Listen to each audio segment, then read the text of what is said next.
안녕하세요. 김동섭입니다. 12월 23일 아침 시장 하도록 하겠습니다. 오늘 새벽에 끝난 미국 시장은 급락했죠. 낙폭을 좀 많이 줄이고 끝난데도 하락폭이 컸었는지 하락하고 깊게 하락하는 모습이었습니다. 특히 전일 급등했다가 하루 만에 다시 제자리를 돌려놓고 끝나는 모습이었는데요. 어제는 미국 시장이 12월 소비자 신뢰 지수가 좋았고요. 페덱스가 나이키 실적이 좋았죠. 그로 인해서 미국 시장을 끌어올리는 모습이었는데요. 시장은 인플레이션에서 다시 침체로 가는 그런 상황이었죠. 그 상황 속에서 이제 침체가 되면 소비자의 지출이 줄어들고 소매업체가 좀 실적이 나쁘고 뭐 이럴 줄 알았는데 12월 소비자 신뢰가 좋아지고 소매업체인 페덱스, 나이키 같은 종목들이 실적이 좋아지면서 전일 급등으로 끌어올렸었어요. 근데 오늘은 지표가 굉장히 좋았는데요. 다시 인플레이션 쪽으로 흘러가는 그런 상황이 됐어요. 무슨 말이냐면 지표 중에서 3분기 경제 성장률 확정치가 나왔는데요. 이게 지난번에는 발표되기 2.9% 정도가 발표됐죠. 근데 막상 뚜껑을 열으니까 3.2%가 된 거예요. 그러니까 경제 성장률이 굉장히 견조한 상태가 됐고, 이러한 경제 지표는 결국 연준 어떤 행보가 매파 쪽으로 기울 수밖에 없는 상황이 아니냐, 뭐 이런 식으로 해석이 좀 됐던 것 같고요. 그 다음에 신규 실업 청구 건수가 21만 6천 건으로 나왔어요. 예상치보다 줄었죠. 줄었는데 이게 그 코로나 팬데믹 이전 평균치보다도 낮다라는 거죠. 그러니까 굉장히 지금 지표가 견고한 상태이기 때문에 연준이 금리 인상을 좀 더 강하게 할 수 있는 근거가 되는 거죠. 긴축을 할 수밖에 없는 그런 근거가 되는 그런 상황이다, 이렇게 보시면 될 것 같고, 또 테슬라가 요즘 8.9%가 오늘도 8.9%가 급락을 했어요. 8.9%가 급락하면서 시장을 흔들었고요. 그 다음에 어저께는 페덱스하고 나이키가 실적이 좋았다고 했잖아요. 페덱스 나이키가. 근데 오늘은 마이크론이 실적이 굉장히 안 좋게 나오는 상황이 됐어요. 그래서 실적에 따른 시장의 모습, 그 다음에 지표에 따른 시장의 모습이 계속 왔다리 갔다리 하는 그런 상황 속에서 시장이 흔들리고 있는 그런 모습이 아닌가, 이렇게 보여질 것 같죠. 보여주고 있는 상황인데요. 이제 크리스마스가 하루 앞으로 다가왔죠. 하루 앞으로 다가왔습니다. 왜냐하면 크리스마스는 이 주일이지만, 일요일이지만 2부는 토요일이죠. 그러니까 오늘 금요일로 본다면 다 왔기 때문에 산타랠리는 진짜 완벽하게 없어진 상황이 되겠죠. 이제 산타랠리가 원래 산타랠리라는 것은 크리스마스 전까지 상승이 아니라 크리스마스 전주부터 크리스마스 주, 그 다음에 끝나는 연말 전까지의 흐름 랠리를 산타랠리라고 하는데, 일단 산타랠리는 거의 없어진 거라고 봐야 되겠죠. 그러면 이제 시장은 산타랠리보다는 이제 신년에 대한 기대감을 아마 가져야 되는데, 현재 시장 흐름으로 봐갖고 신년도 정말 쉽지 않은 그런 국면에 접어든 게 아닐까라는 생각을 한번 해보셔야 될 것 같아요. 그래서 오늘 밤 미국 시장이 또 하락하는지가 굉장히 중요한 그런 상황이다라고 보시면 될 것 같은데요. 기술적으로 좀 볼필성이 있죠. 나스닥이 월 2.1%, 다우가 마이너스 1% 정도 하락을 했잖아요. 근데 실제로는 이 나스닥이 거의 4%에 근접하게 빠졌었고요. 그 다음에 다우도 거의 2%에 근접하게 하락했던 걸 반 이상 줄였습니다. 한번 다우를 볼게요.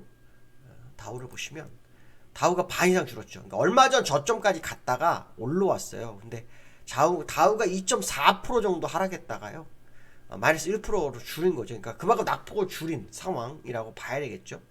그러면서 뭐 시장 투자가들은 여기 지지요, 여기 하방정 지수에 있는가, 뭐 이런 생각 할 수 있는데요. 제가 볼 때는, 제가 어저께도 그런 얘기 했어요. 일목균형표상으로 다우가 이렇게 움직이기 쉽지 않을 건데 라고 제가 말씀드렸을 거예요, 어저께요. 근데 역시 그 자리에 다시 무너지면서 전저점까지 갔다가 다시 아래꼬리가 생겼거든요. 근데 기술적으로 봐가지고는요, 제가 볼 때 기술적으로 봐가지고 지금 현재 이 자리는 바닥이라고 보기 좀 어려울 거라는 판단하고 있습니다. 그래서 오늘 밤 만약에 아래꼬리를 메워주는지를 한번 확인해 볼 필요성이 있겠다, 뭐 이런 말씀 드리고 싶고요.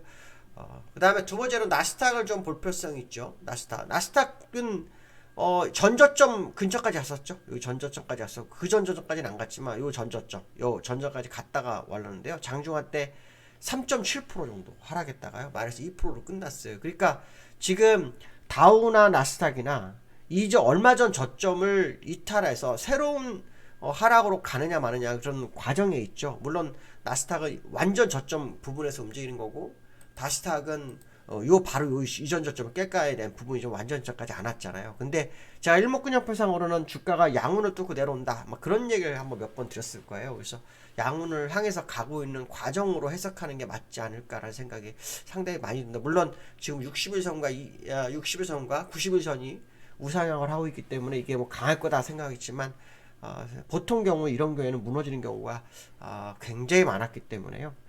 일단 미국 시장을 좋게만 해석하기는 굉장히 어렵죠. 미국 시장이 왜 이렇게 왔다리 갔다리 할까요에 대해서 한번 생각을 해봐야 되겠죠. 그거는 이제 시장에 이슈가 없기 때문이었습니다. 상승 자료가 없기 때문에 상황에 따라서 움직이는 모습, 이런 모습이 보이는데요. 상승일 때는 1% 올랐지만 하락일 때 더 깊게 빠졌었던 그 모습을 보면 지금 시장의 균형추는 하락적으로 많이 기울어 있는 상태라서, 정말 시장을 추세로 끌고 갈 만한 재료가 뜨지 않는다면 시장은 쉽지 않을 거다, 이런 해석을 해보시는 게 좋겠다, 이렇게 말씀드리고 싶고요. 그 다음에 역외 환율이 급등하여 1291원에 지금 거래되고 있어요. 어저께 환율이요 급락했죠. 어저께 급락을 해서 어저께 1273원까지 갔다가 1276원에 끝났거든요. 그래서 어저께 9원 정도가 빠졌었는데, 여기에서는 1291원까지 올랐었습니다. 그러니까 어저께 장중 고점이 1285원이었는데 그 이상을 올랐으니까 전날 그저께 이 십자도를 깨트리는 상황이 되겠죠. 그래서 오늘 장중 상황을 봐야 되는데, 일목균형표상으로는 대바닥 가능성이 나오죠. 1281원 정도로 바닥을 봤었는데 더 밀렸거든요. 근데 기술적으로는 이제 대바닥 가능성이 열리고 있는 그런 위치에 나오고 있다라고 보시면 되겠죠. 실제로 금리 인상이 멈추기 전까지는 알 수가 없죠, 환율이. 그리고 또 이번에 하락은 일본 엔화의 영향이 좀 컸어요. 일본에서 아시겠지만 BOJ에서 장기 금리에 대해서 그 움직일 수 있는 폭을 플러스 마이너스 0.25에서 0.5로 늘리면서 사실상이 뭐 금리 인상 아니냐 뭐 이래가지고 엔화가 하락했고, 그 하락에 국내 원화도 같이 하락하는 뭐 그런 모습이었지만, 기술적으로는 사실 여기서 갈 수가 없는 자리에 있었거든요. 이제 근데 이제는 공간을 완전히 열은 상태에서 대바닥을 찍었다라면 우상향 가능성에 대한 부분 한번 기대해 볼 만한 상황이다, 이렇게 보시면 될 것 같고요. 코스피 이틀 연속 기관 순매수, 어저께 위클리 만기였는데요. 기관의 매수 5,800원 매수가 시장을 이끌었어요. 기관의 매수가 시장을 이끌은 그런 모습인데요. 이 기관들이 이틀 연속으로 매수했죠. 제가 볼 때는 아마도 이달에가 연말이잖아요. 연말이니까 다음 달에는 다음 주에는 30일 날 장이 없어요. 그러니까 29일까지밖에 장이 없죠. 토요일, 일요일 빼고 나면 실제로 거래일은 목금, 월, 화, 수 정도가 되는 거예요. 월, 수, 목금. 그 중에서 배당락 빼야 되죠. 그죠? 배당락 빼면은 뭐 3, 4일 정도. 그러면 윈도우 드레싱 할 방이니까 리밸런싱 할 시간이 없죠. 아마도 어저께 위클리 만기를 겨냥한 리밸런싱일 확률을 한번 열어두고 봅니다. 그래서 리밸런싱이라면 오늘은 외국인이 할지 안 할지 봐야겠죠. 어쨌든 리밸런싱에 의해서 시장을 상당히 받쳐준 하루였을 확률이 높다라고 봐야 될 것 같고요. 오늘은 또 어떤 식의 흐름이 나올지 봐야겠죠. 중요한 것은 코스피가 계속 60일선 싸움을 하고 있습니다. 60일선. 60일선이 2326 정도가 됐었거든요. 이건 좀 더 올라왔을 거예요. 60일선이 2339였는데요. 39가 되는데 오늘 어떻게 될지 한번 봐야 되겠죠. 기술적으로는 사실 여기서 되돌리는 건 정말 어려운 자리거든요. 그래서 한번 시장의 흐름을 지켜볼 필요성이 있겠다, 이런 말씀 드릴 수 있을 것 같습니다. 오늘 여기까지 하겠습니다. 감사합니다.